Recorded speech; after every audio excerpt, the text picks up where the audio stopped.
Madame, Monsieur, bonjour et merci de nous rejoindre sur RTI 1. Une délégation de la Fédération internationale de basketball hier chez le vice-président de la République de Côte d'Ivoire, Tiemoko Méliette Koné. Cette mission lui a présenté le trophée de la Coupe du monde de basketball, compétition qui va se tenir en août et en septembre prochain sur le continent asiatique, notamment au Japon, aux Philippines et en Indonésie.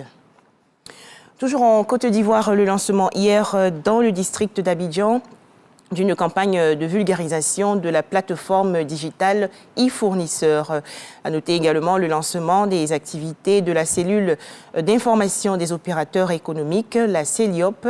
Cette campagne vise un meilleur suivi des commandes publiques et une accélération des procédures de paiement. À présent, les activités du ministère de l'Éducation nationale et de l'alphabétisation. La ministre Mariatou Koné a reçu il y a quelques jours les lauréates du concours international de dictée, compétition initiée par la Fondation Paul Lajoie. La finale de ce concours va se tenir le 21 mai prochain à Montréal, au Canada. Les précisions de Sephora Zegui. Elles ont été classées première et deuxième au concours international de dictée dénommé la dictée PGL, organisé par la Fondation Paul Gérin-Lajoie.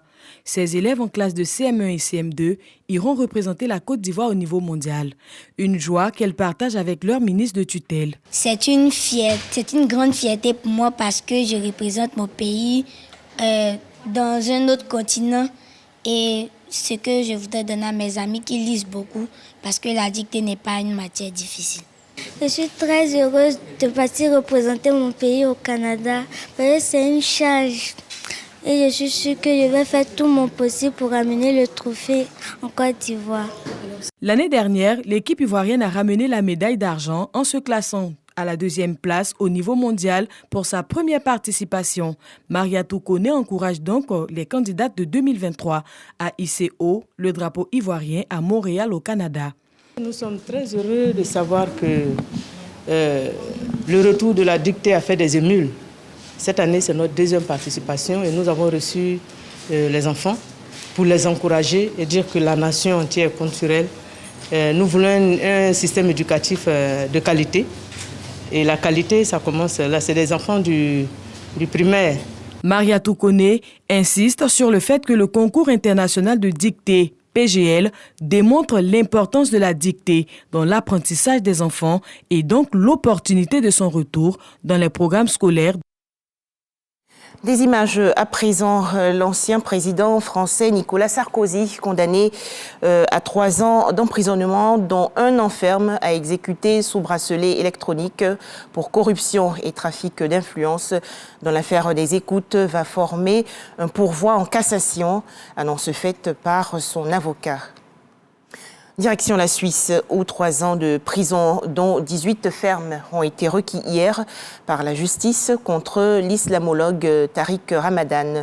Ce dernier est accusé de viol dans une affaire remontant à 2008.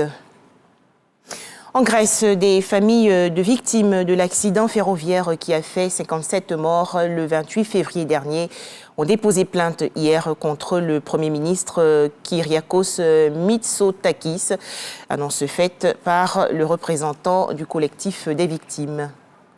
Enfin, une mission de paix menée par 6 dirigeants africains va partir dès que possible pour l'Ukraine et la Russie avec l'objectif de tenter de trouver une solution pacifique au conflit dévastateur, annonce faite hier par le président sud-africain Cyril Ramaphosa.